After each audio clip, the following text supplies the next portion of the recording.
Buenos días, buenas tardes. Good morning. I'm Pedro Viño. I'm honorary president of Aapresid. Now we are going to talk about the amplification of farmers in the world together with the Global Farmers Network. I'm going to share this panel with outstanding speakers. I wish you to know that during the presentation, you will be able to ask questions to the right of your screens.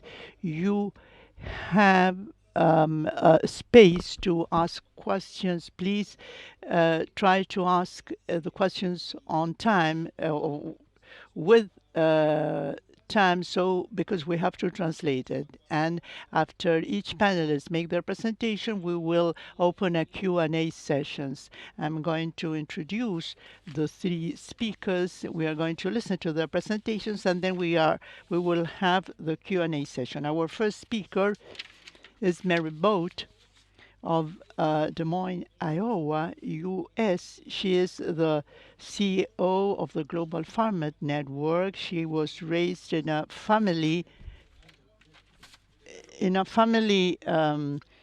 a farm, and she was also the agricultural advisor of the governor, and she was nominated the best leader by the Scientific America Worldwide 2015, and she also traveled to various events of agriculture representing farmers that are part of the new independent groups. The objective was to learn about new agricultural process and learned about negotiation. And she's a very good and close friend. Then Bram Coberts, the next speaker, is the global director of the CIMIT global program. She's the representative for the Americas and also for Mexico. Bram, she has leader the conversation strategy for Latin America from the Kakoleketi University, UN, working in Ethiopia. And she has a PhD in bioscience engineering with a specialty of soil health. And she also had a position at the University of Novina, Belgium, in 2003. He received the Norman Borlaug Award for his work in agriculture, and because he has implemented agriculture sustainable systems. In 2019, the Cornell University nominated him as a special professor for his work in science, literature, because he has had a huge international impact. This is why this prize is awarded. And finally, I will introduce Sudhanshu Kumar. He's also a member of the Global Farming Network. He has an experience of more than 30 years. He has a farm in Bihari, India. He has also received an award from the Agricultural Department in India. And bienvenido, es un Of ours. Así que ahora vamos a escuchar las disertaciones de nuestros panelistas. Good morning. I'm Mary Boote, and I serve as the CEO for the Global Farmer Network. I am so pleased to be joining you today from the GFN Global Headquarters in Des Moines, Iowa. Last year, I had the opportunity to join you in person for the Aapresid Congress, and I look forward to meeting all of you again in person soon. Like Aapresid, the Global Farmer Network was organized, and it continues to be led by farmers who saw a need, talked and worked together, and they started an organization, inviting other farmers to join them to share information and drive action. In the case of the Global Farmer Network, it was watching the late 1999 World Trade Organization meeting descend into chaos. It has become known as the Battle of Seattle, and it was the first time we all saw a strong anti-trade movement hijack an important global meeting on that topic.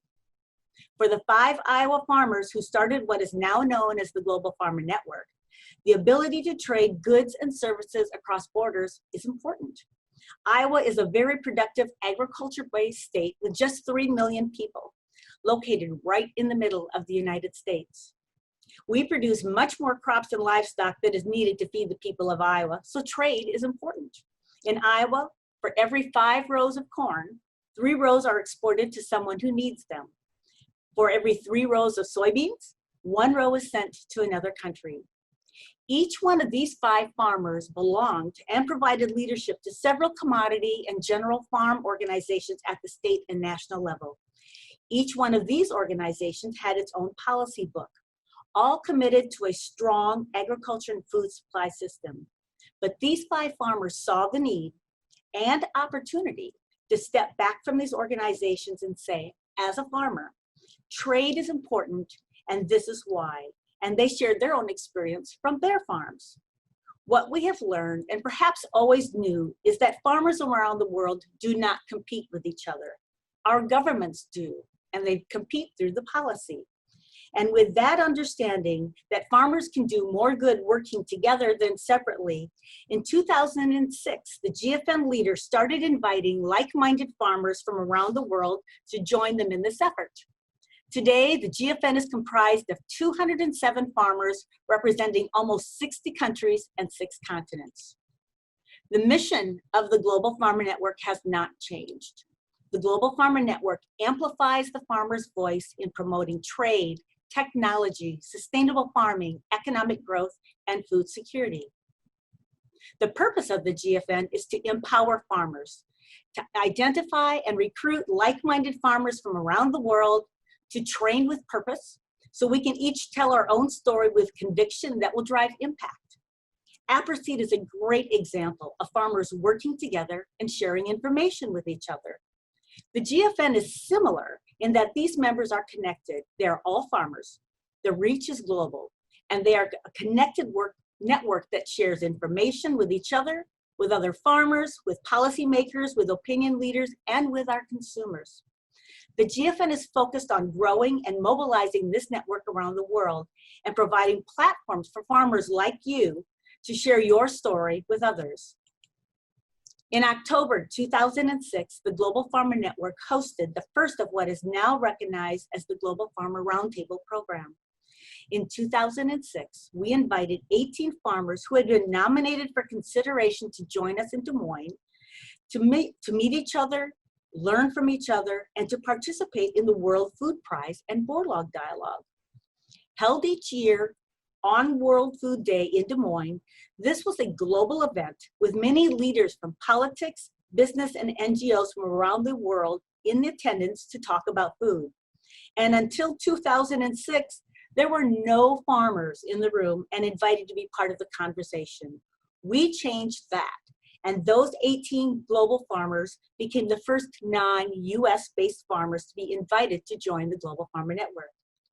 In January 2020, the Global Farmer Network Roundtable was moved out of the United States for the first time.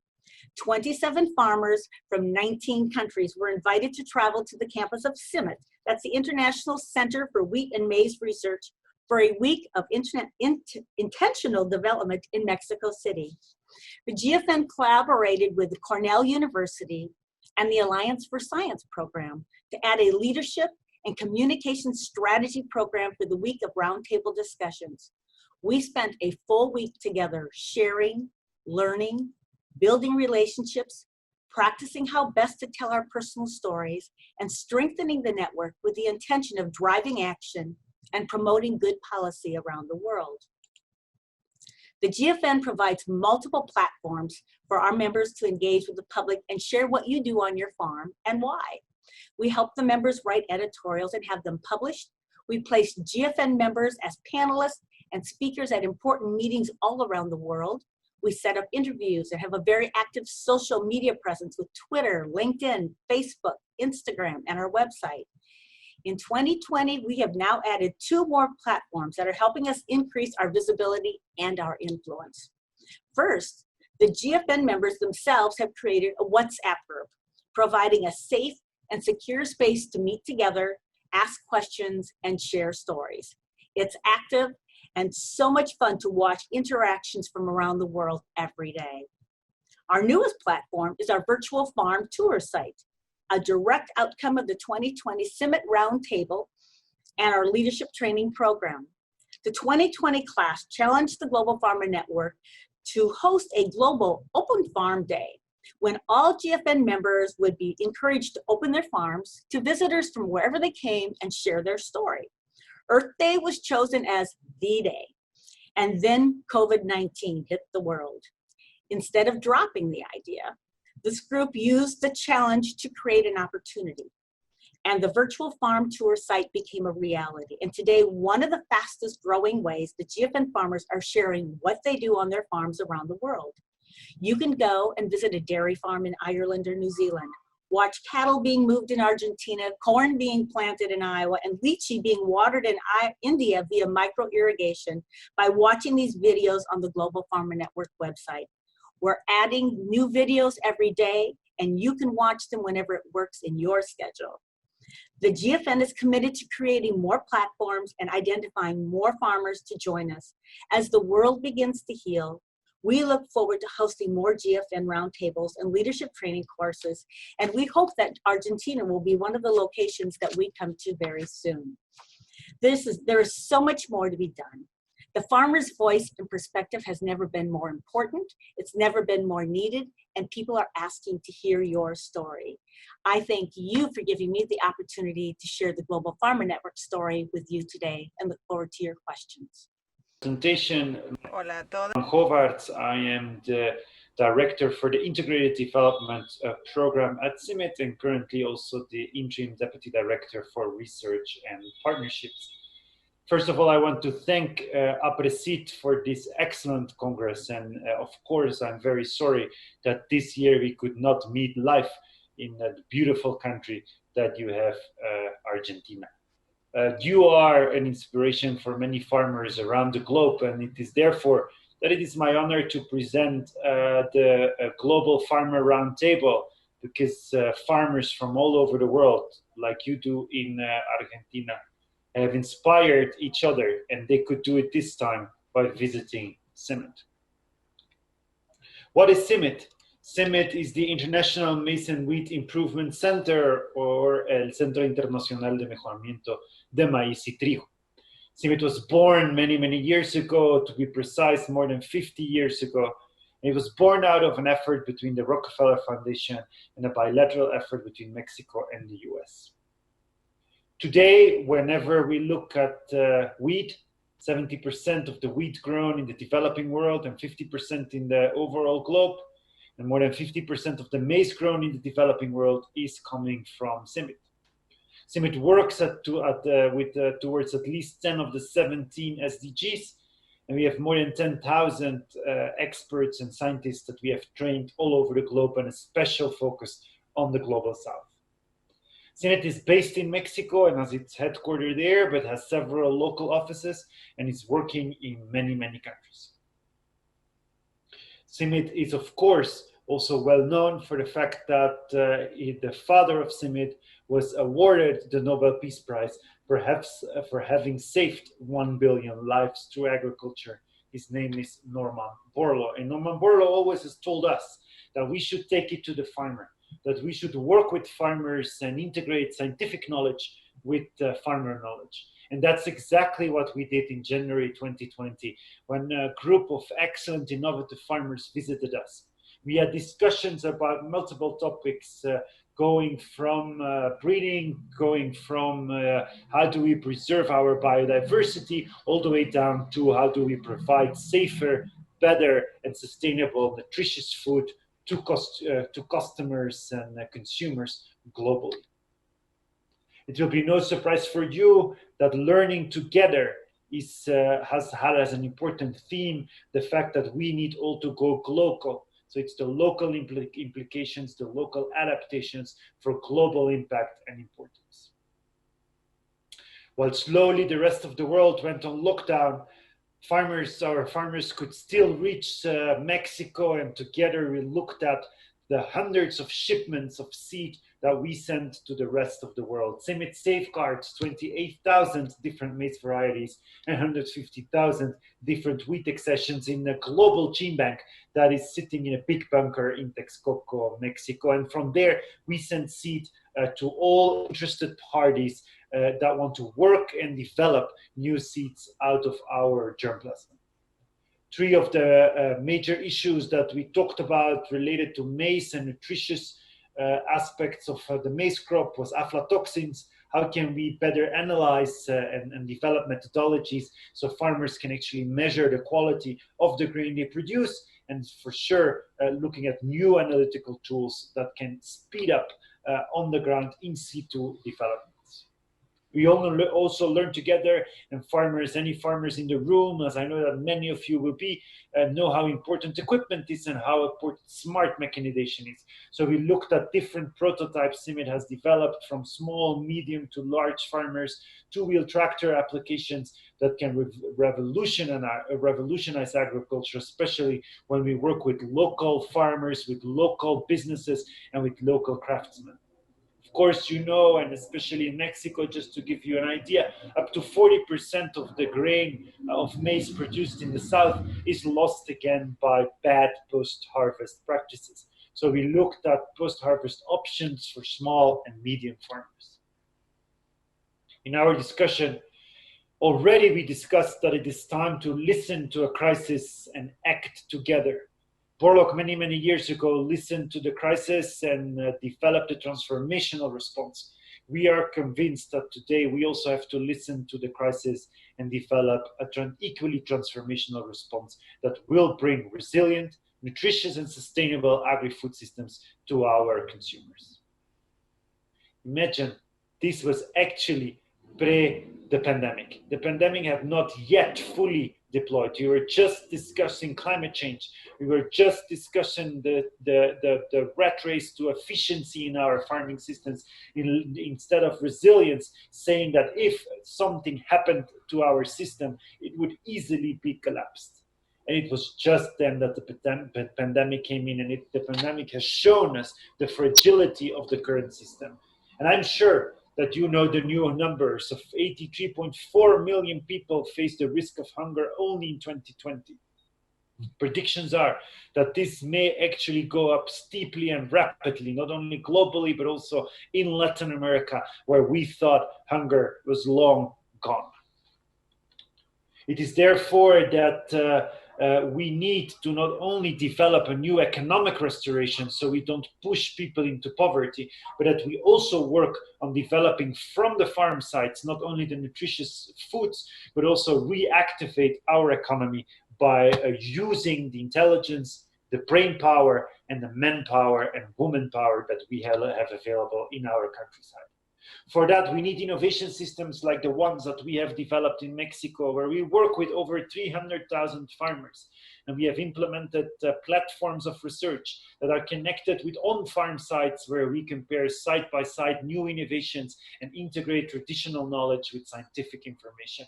And from there, we apply and get the support of thousands of farmers that apply those innovations in their fields. And we measure it all to data capturing systems. It's a bit farmer science or citizen science coming from the farms. On top of this whole system, this would not work if we only look at the physical aspect or the scientific aspect. This has also a social network and an institutional governance above it, where we integrate different partners going from private sector, social sector, and public authorities. Of course, this will not be a surprise that the setup of those hubs actually looked at what Argentina and Brazil did many years ago when they implemented the CA systems, where it was clear that innovative farmers in combination with private sector actually were the booster of an innovation network that could completely change the face of the soil that we are stepping on anytime we go to your farms in Brazil, in Argentina, and many other countries. Just to give you an example, 2019 in Mexico only, we had 1,929 training events, close to 50,000 participants and 1.3 million hectares of adopted innovations. 800 sites where we look at those innovations and compare, and 12 different agroecologies where we have learned and worked together. It is important to highlight that recently a team at CIMMYT was awarded a prestigious EAAA award, which is the award going to data and analytics, because of the development of data and analytical tools for decision-making along the value chain in our Masagro farming networks. That network is supported especially by the Mexican government. Today, we are not only doing that, we're using the same data to make strategic and tactical plans, to develop agri-food systems that are non-warlike weapons for building prosperity, just and equitable societies. We want a coalition of the willing to build back better, and especially to build agriculture for peace. In this post-COVID-19 world, we have the opportunity, as our grandparents have, to build a new society which is more prosperous and more resilient, right like we did after the Second World War.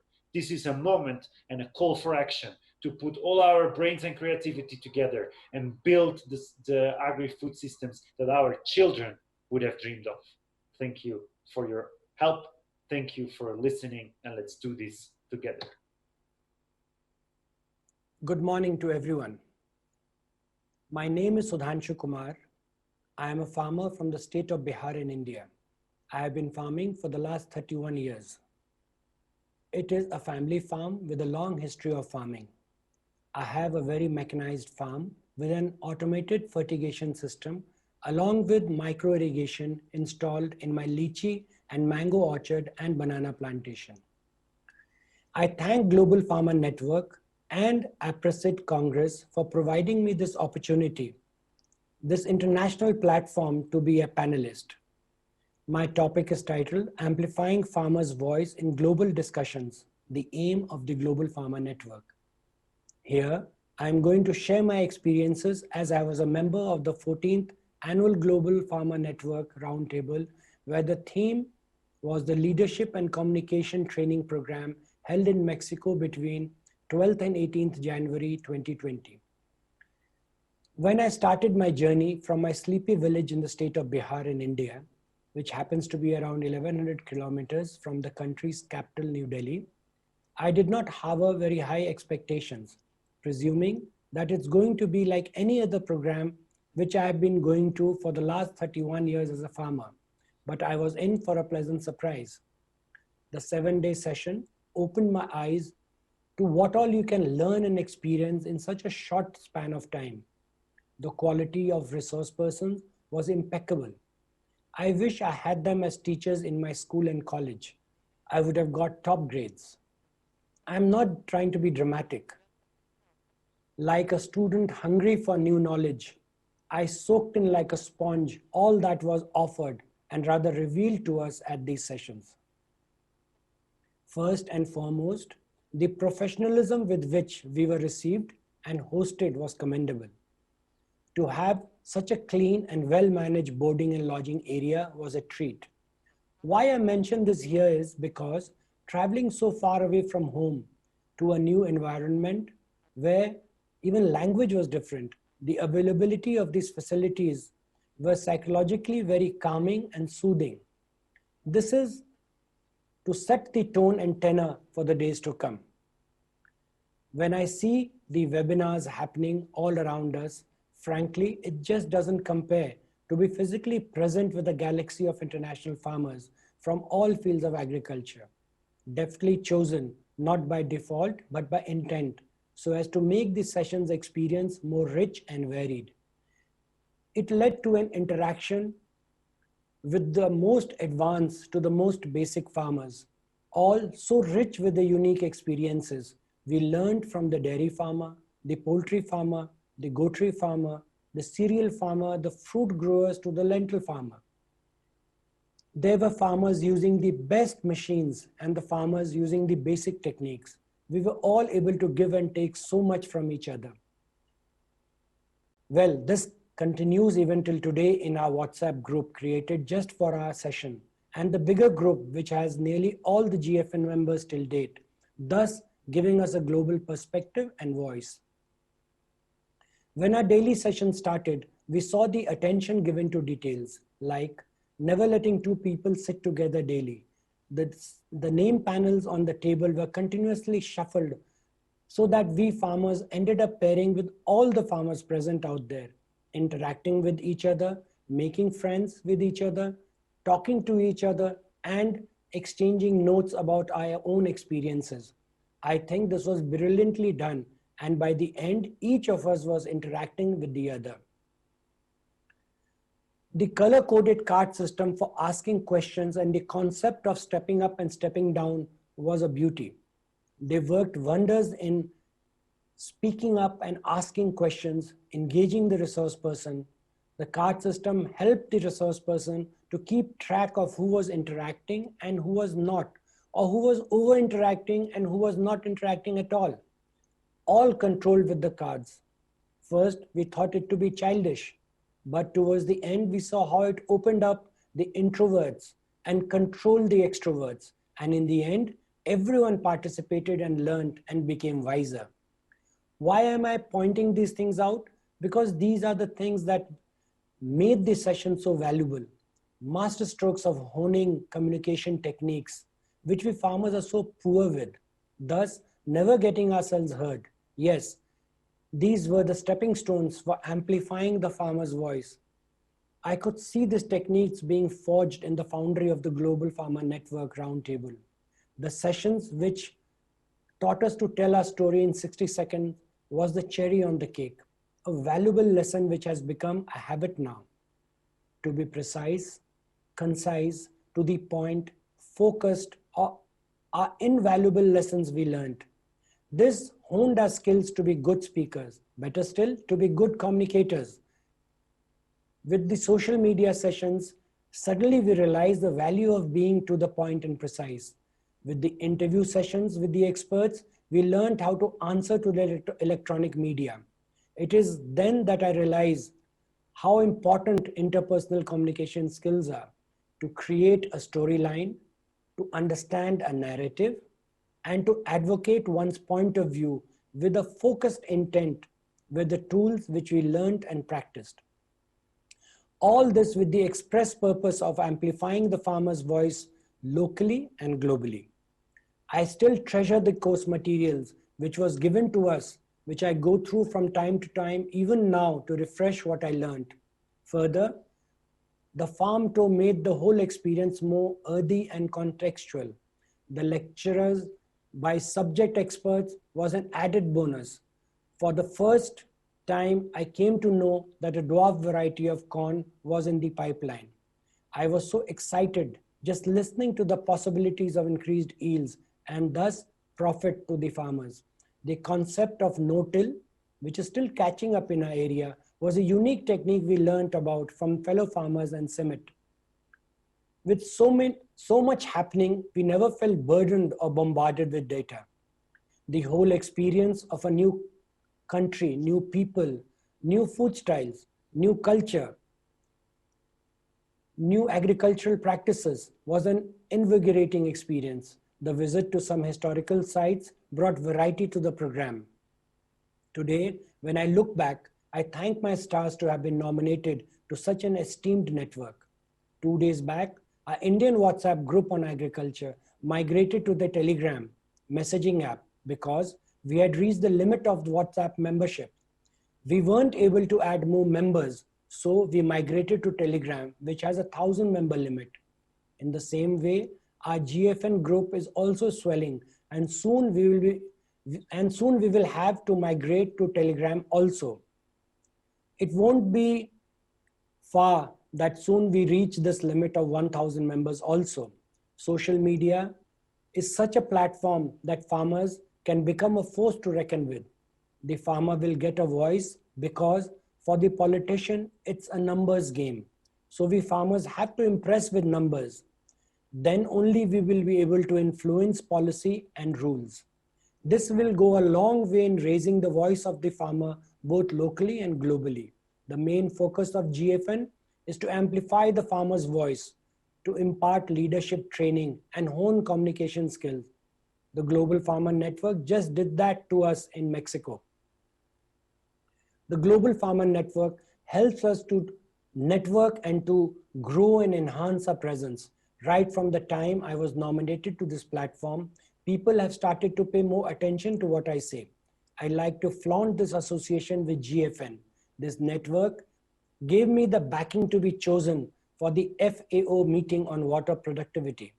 Since I was experienced in microirrigation and the GFN knew this, so it bridged me to this important webinar. This is what GFN is all about.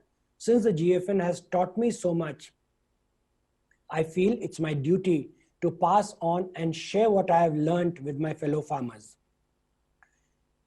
My farm had a footfall of 1,100 farmers last year. It puts me in a unique position to share and extend to my brother farmers all that I have learned. Thus, the trickle-down effect can start. People look up to me to voice their concerns, and I am proud of the fact that GFN helped me in this. A lot of policy makers also come to my farm, and I also get invited to important policy making meetings. Now I go to these meetings with the ability to be precise and to the point. GFN trained me well. I am eagerly waiting for the round table to be held in India. It will be a proud moment for the Indian GFN members. I am excited for that day to come. I would like to end by suggesting that there should be more emphasis on the social media training.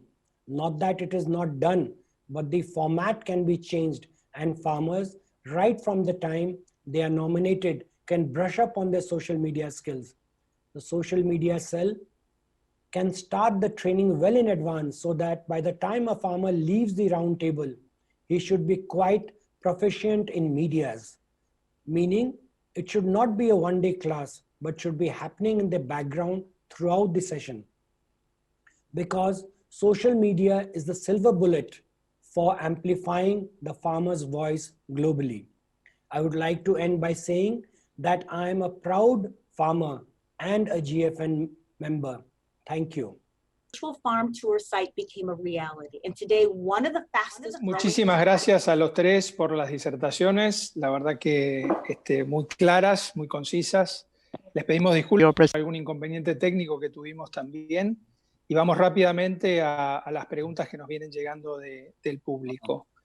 La primera pregunta se la quiero hacer a Mary y tiene que ver con cómo ve Mary en su rol en la Global Farmer Network, el compromiso y el involucramiento de los productores en esta historia que tiene ya la Global Farmer Network desde 2006, cómo cree que puede ser el futuro, esta bandera de compartir conocimiento, cómo podemos desarrollarla mejor juntos. Mary?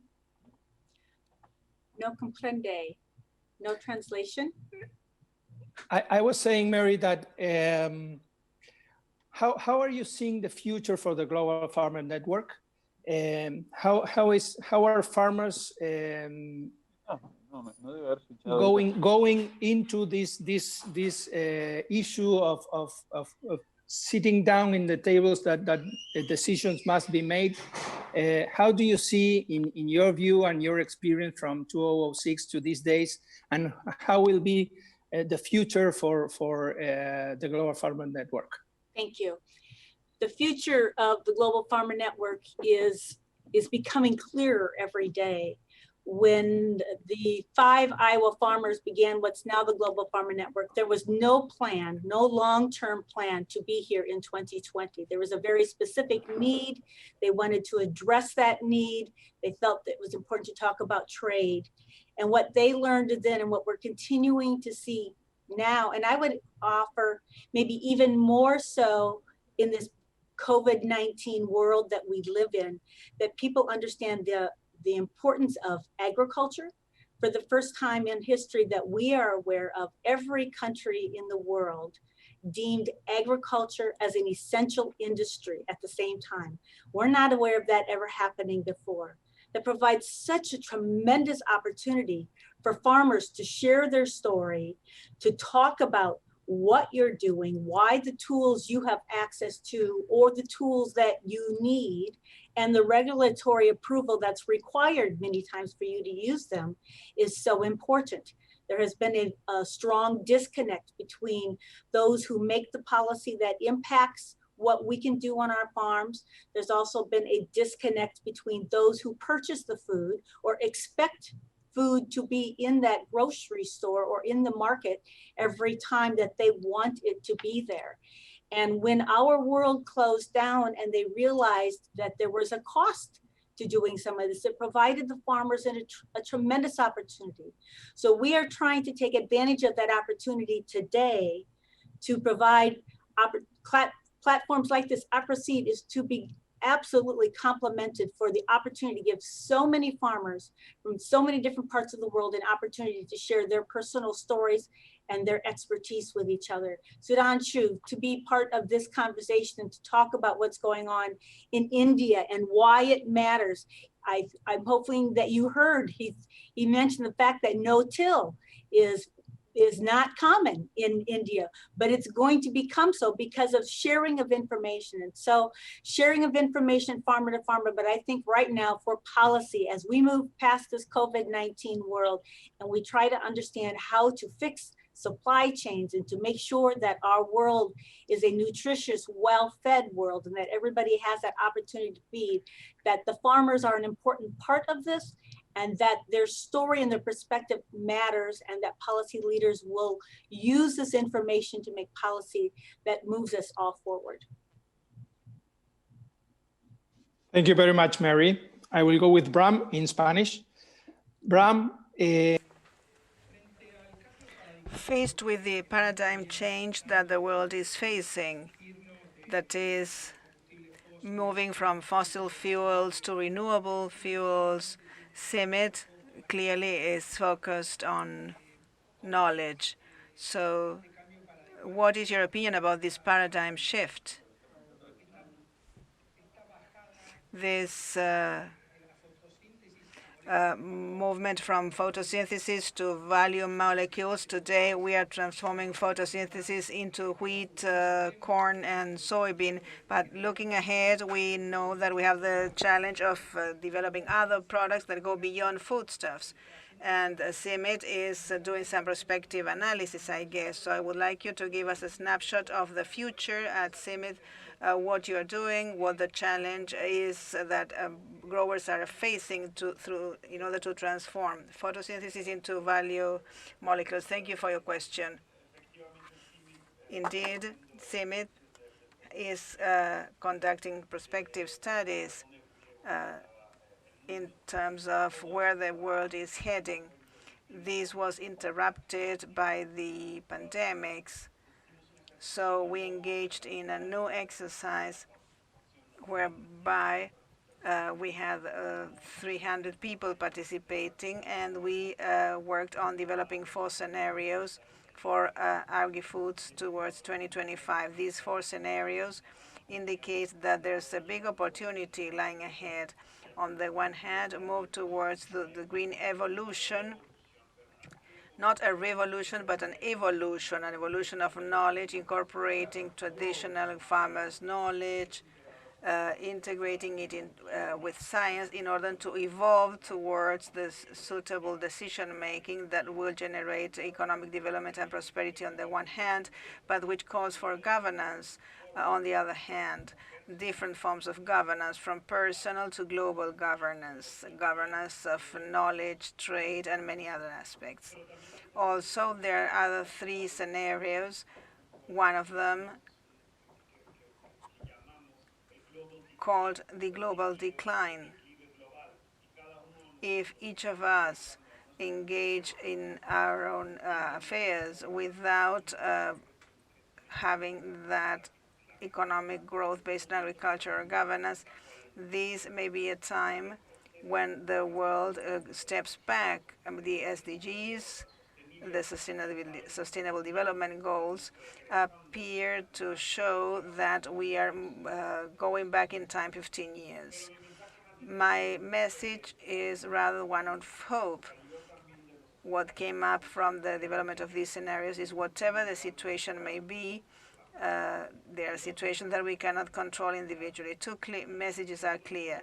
On the one hand, we as farmers, as scientists, as institutions, organizations, can thrive and move towards developing this knowledge in order to transform the world, use science, and have a responsibility from the cell to the global system individually in order to move towards the green evolution. On the other hand, we have identified those investments that are good in any scenario. That is the no regret investments or no loss investments. We have seen that investing in agriculture that moves towards resilience rather than efficiency is a sure bet. It's a good investment. That doesn't mean that the systems are no longer efficient, but they have to be also resilient. So changing the decision-making paradigm, moving not only to efficiency, but also towards resiliency, that is important. It is also important to verify whether our systems, for example, Sudhanshu with his production, if the crisis steps on, what they can do, what is the level of freedom to implement changes, if there's any disease, how quickly a given area can adjust the soybean or corn production when global prices change. Farmers may say, well, but this is what I do every day. Well, precisely, this is the good news.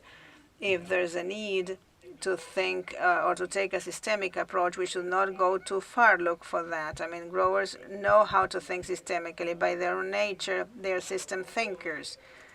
Today, business schools charge millions to teach people on systemic thinking in business. But I say that you'd better send these people to a farm anywhere, and they will be able to learn on site.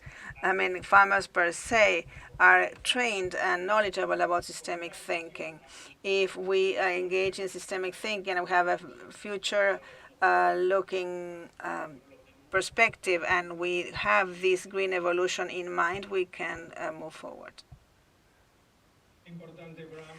Very important, Bram. I mean, this thing about the systemic approach taken by farmers and how important it is that CIMIT does have this in mind. Now a question for Sudhanshu, that comes from the audience. ¿Creen ustedes que podrían ocurrir? What changes could happen if the voice of the farmers could be heard at the political environs, both bilateral and internationally? What challenges and farmers have regarding production of food in this pandemic era? Did you understand the question? I think one was how the farmers can raise their voice so that the government listens to them, if I could get a gist. And the other was the problems faced by farmers in production. The first I would like to answer through an example. I remember when I was in college, that's way back in 1985. I remember the whole capital of India was neatly parked with tractor and trailers by farmers from the adjoining states.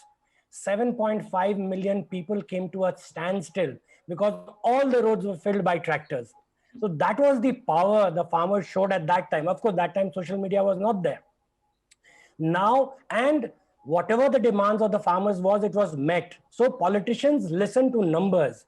And right now, if we were to do the same thing, it will be social media with the online petitions and online thing. This is what's going to amplify voice of the farmer, because it's no longer feasible now to go and block all the roads, and it is not appreciated also. But the social media can provide us that huge platform to really get the government moving.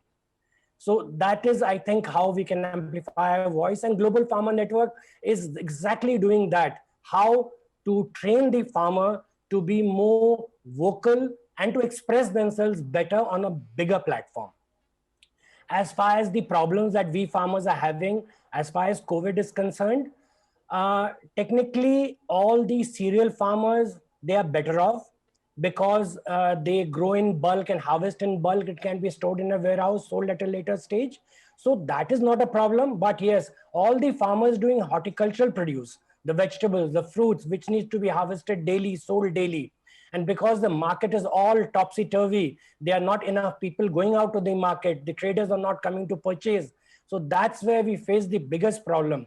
And during this COVID, my personal experience was suddenly there was this huge online demand where now everyone wants things delivered to their home. So that is an opportunity we have to catch and use to pack and send things to people's home. And I was able to do 10 times more business with my lychee, where I could send 2 kg packets right home delivery within 24 hours. So these are the avenues we have to tap, and these are the new ways we have to learn how to market whatever produce we are making. Thank you very much, Sudhanshu. Ahora le voy a hacer una pregunta a Mary. A ver si... It's a question for Mary. I hope, Mary, that you get the translation this time. Somebody from the audience wanted to know what was the first experience of the roundtable outside US. And then, please, I would like you to leave us with a final reflection. What could be your final thought for farmers? Yes, I hear both questions. First, the reaction for that first roundtable outside of the United States, actually in January of this year is the first time we did take the roundtable itself. We have been sending farmers who are members of the Global Farmer Network to platforms all over the world, and we've been doing that since the very early days, to FAO in Rome, to different meetings all over the world to share their perspective wherever that opportunity presented itself. But this was the very first time, and we anticipate the first of very many more. We anticipate taking the roundtable program to India in February of 2021. We are moving carefully and slowly with those plans, anticipating that the borders will actually be open and we will be able to travel and meet together. Argentina is also on our very short list.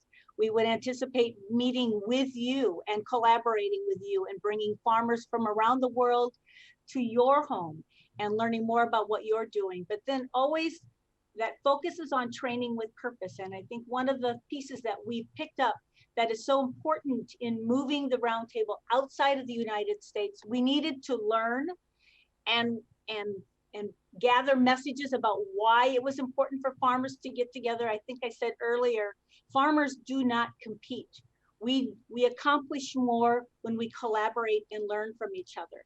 And as we've learned that and we've pulled these messages together, we're trying to share that information and bring more farmers together as well.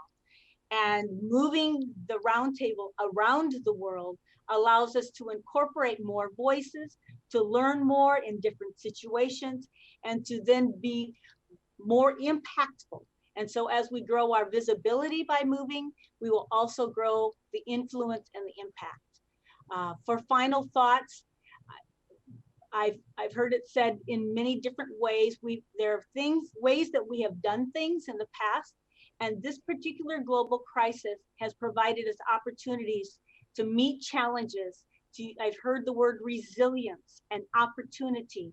The Global Farmer Network is a resilient organization made up of and led of farmers who understand the purpose of their voice.